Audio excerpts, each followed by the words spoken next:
Aloha everyone, and thank you again for joining me on the audio blog here. Hope you guys are having a fabulous weekend. It's Saturday. We're putting up the tree today, and we're a little bit late doing that. We went to go visit my mom for Thanksgiving. For those of you that have been listening on a regular basis, you know I was over there in California. So we usually have the tree up that weekend, but we're putting it up this weekend, so we have some guests coming over. But I thought I would get to another audio blog because I've been getting quite a few good questions here. So I've had at least 2 or 3 questions about sexual energy. From a Huna perspective, can you recommend any reading on better facilitating my sexual energy with or without a partner? Because I've gotten with a partner, without a partner. Now, there is a class at the upper levels of Huna where we do an open frame, and oddly enough, that's one of the top questions that I get asked. We just do an open frame where I say, what questions do you guys have?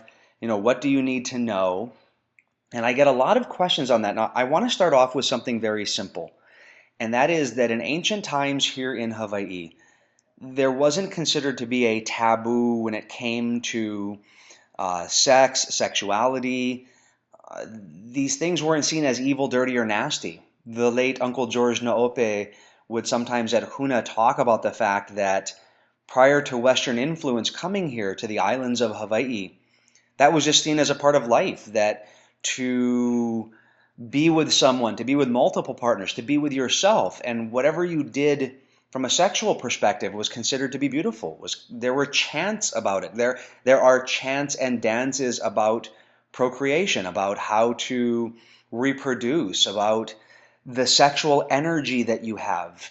And so I say this very simply. I grew up in this type of culture where these type of things weren't considered to be taboo. They weren't considered to be evil, dirty, or nasty. And I remember one of my friends who had moved here from the mainland, he was laughing one day hysterically in school, and he had gotten to listen to a radio program by Dr. Ruth. I don't know if you guys remember Dr. Ruth or not. Not even sure if she's still on. But anyway, she would do this whole sex talk thing. So he had me listen to it one day, and we're sitting there listening to it, and I'm looking at him going, yeah, and? What's the big deal? And he was turning red. He was having color shifts. Anyway, long story short, I just want to share a few things with you to really help you out. First and foremost, that energy, the sexual energy, which can be referred to as second chakra, or in the Huna system, that would be a moku, the energy center around your sexual organs. That is an energy that everyone has, that everyone feels. And to be a part of that energy and to experience that energy is a positive thing. So the first thing is my humble recommendation would be to let go of any negative emotions or limiting decisions around that type of energy, because it is a part of life. By the way, by the fact that you are here, that means that you came from that energy, that you literally were created because of that energetic component, that connection that your mother and father had. And that energy then is just a part of life. So what do you do with it? How do you cultivate it? Well, there's a couple of things that you can do. One is you can take that energy and learn how to begin to move it and store that energy in your imu. Your imu was considered to, well, the Hawaiian word imu means the fire pit, and it was an oven, and it was used to cook different foods, animal, pig, vegetables. They also cook vegetables in there, roots. They would take a big gigantic root and they would cook it there. And so the imu, the oven, everyone has that. It's at your chi center, your na'au, your core, your center. And it's kind of right at the bottom part of your abdomen. And it's right in the middle. So if you think of your belly button running all the way to your back, kind of right there in the middle is where you contain all of your fire and all of your mana. And in other cultures, it's your chi center, your ki center. That's where you want to take any excess energy that you have, and you want to flow it to there. You actually want to take it, and in whatever way feels comfortable for you, take that energy and direct it there and store it up in your oven. What that does is it builds up an amount of energy for you to work with throughout the day.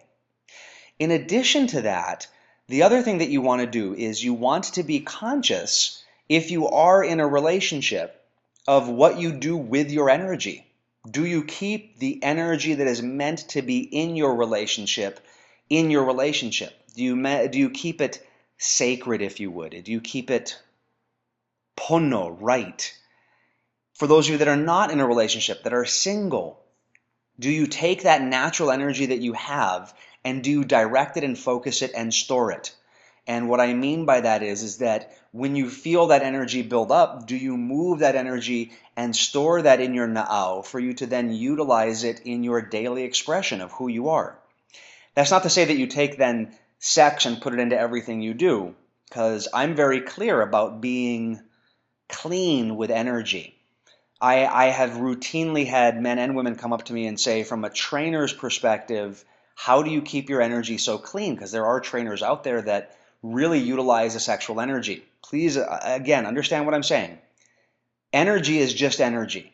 When you take any energy and put it into your na'au and you store it up, and then you're able to pull that energy up to maybe your heart center, then that energy flows out through your heart and it's seen as aloha, as love.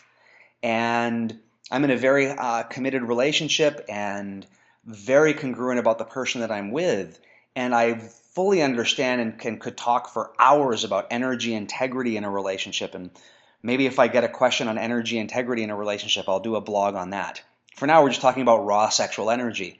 And the key with raw sexual energy is that you need to learn how to channel it in some way. With a partner, you channel it towards the partner and keep that space sacred between you and your partner. If it's you alone, it's about learning how to take that energy, direct it, store it, and then utilize it throughout the day and in your life, and learn how to utilize it in a way that is pono, is right, and doesn't interfere with other people's boundaries. That would be from a huna perspective.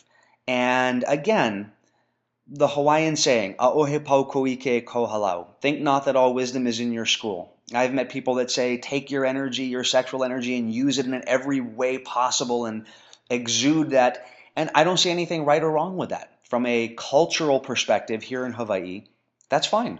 The person who was the flirt was just as good as the person who isn't the flirt and in the committed relationship. So in other words, learn how to express your energy, how to be pono with it, and at the same time, learn how to direct it in a way that is right for you, that allows you to express who you are. And I would always say, because, we end the class with that saying, aloha ke kahi I ke kahi, and that's to treat everyone with love and respect.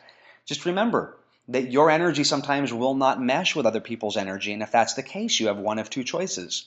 Either change your energy expression, or what you can do is you can take that energy and direct it towards someone else and move on.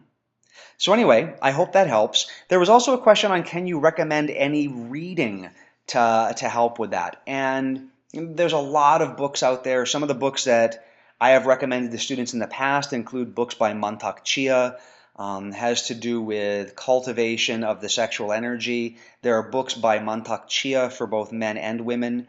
The Art of Conscious Loving, I think by, by Muir, I think, M-U-I-R. Those are a couple of really good books, and they really talk about energy, how to cultivate it, how to utilize it, and to move it internally and externally. And I can't say I'm ever going to get around to writing a book on that. I've had a couple people ask.